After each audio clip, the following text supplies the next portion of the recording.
where I work is a post-92 institution, and I went through this experience where they changed the promotions process sort of part through the job, and the one they've got now is better. There's still a lot of problems with it, but the one we had before was that you had to basically show that you were taking on a lot of administrative responsibilities, and then you would basically do some horse trading with your line manager, and they would make you senior lecturer or something like that. But that would open up all kinds of possibilities in terms of again, sort of graces and favors, but also people would become these Jack or Jill of all trades and in ways that were really good for their careers long term.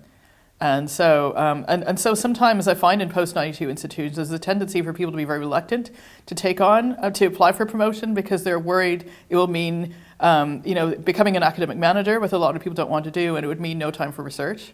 And one of the other challenges in post-92 institutions is that we often have a lot of managers who recruited during a period when research was not a priority, but who are now managing research active staff. So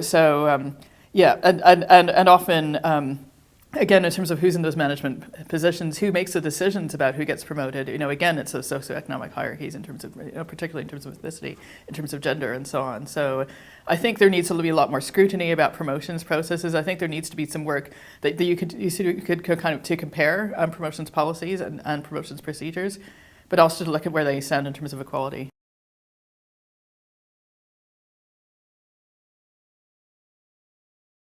I have experienced barriers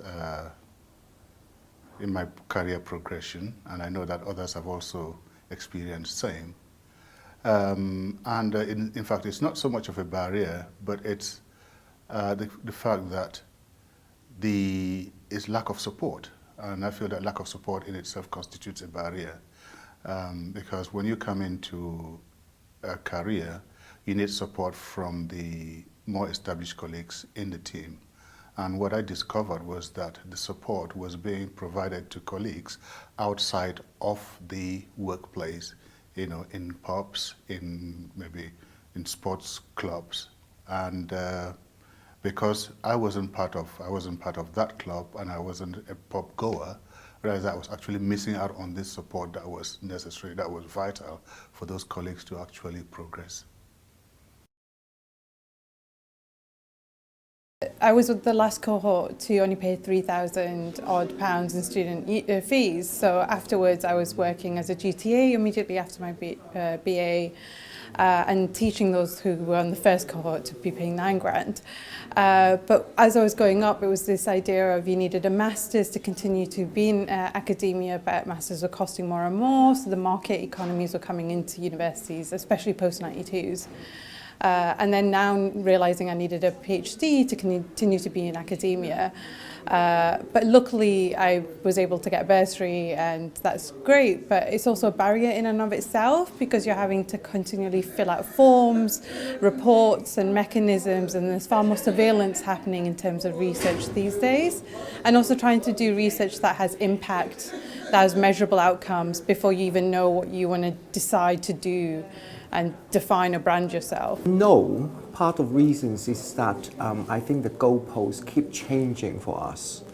And also when we do a career progressions, we need to have almost like the approval for the dean, and then the dean for my school and most of the other school, or the in higher education anyway, the SMT tend to be white colleagues, and therefore they will tell you certain things. The example I can give is that I think I went to my dean about 4 years ago to request for promotions and things, and then I've done my PhD, and then my dean said to me is that, I think you need to have a PhD completions. So then I went along and then complete one of my PhD student, and then went back to him again. And then he said, Steve, you need a few more papers, okay, for publications. And then, rightly so, I've done that. And then more recently, I asked the dean again, and then once again he said, now you need funding. So it is always like something else you need to do in order to get promoted. And that is how I feel at this moment in time. And I think one thing about this is good is that I think we need to remove this barrier, because you've got Athena Swan address the gender equality, and I think we need to most part move forward a lot more with the Race Equality Charter, so that there's an assessment criteria, and therefore university need to adhere to it for the progressions and promotion. We need a bit more data for those as well, so that we know that how many black colleagues are promoted, or reasons why they're not, and so that we need to know a lot more information about it. And also universities need to most probably have a more equality, diversity, inclusions agenda with the governance structures, and also as a race equality strands within it. Because if we got that structures, then we will be able to have a discussions. Without the structures, there's no discussion, isn't it? I mean, I've worked at 3 different colleges now. Every time I join a new college, it seems like I have to start again.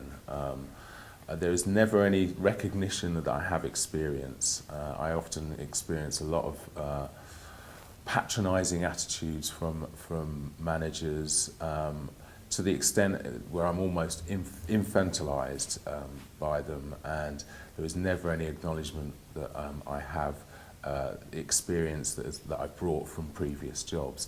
So it's that idea that I always have to prove myself, and it's very much based around my race. I don't see this white members of staff having the same experiences. I see quite a lot of this going on with my colleagues as well. As a union rep, I represent quite a lot of staff, and often the black staff have the same experience that I'm talking about. In fact, recently I had a case where a woman I was representing, who's been working in the sector for 25 years, has just joined our college. She hasn't been put at the top of the scale, even though she has 25 years of experience. She's actually been put 3 years off the top of the scale. And what's quite incredible is that she used to work at our college 5 years ago and was top of the scale. She's come back now, and she's now 3 points off the top of the scale. So this just shows that there's just no regard for black people's experiences within the sector. I think black staff perhaps have additional barriers when it comes to permanence of contract, and specifically research contracts, because typically black staff don't have the same connections within an establishment institution like a Russell Group University, and a lot of that does run on connections. It's who you know. So there's not as much of a way in for black staff in the first place, and I would think almost inevitably it means that people have to work their way up very gradually from the bottom, and are more likely to be on temporary contracts. About the progress, I suppose if your face doesn't fit how the organisation may want their image to be, then you can find yourself, in my case, find myself left in a particular zone. And I say that in a kind of semi-positive way, because I find myself working with some of the more challenging individuals, and in other places the same thing. However, I don't think I'll be given those opportunities to move up that level, even with my qualifications. To an extent, I think the only thing to do is to probably move sideways and up, or find some other method of breaking the glass ceiling, which is quite thick.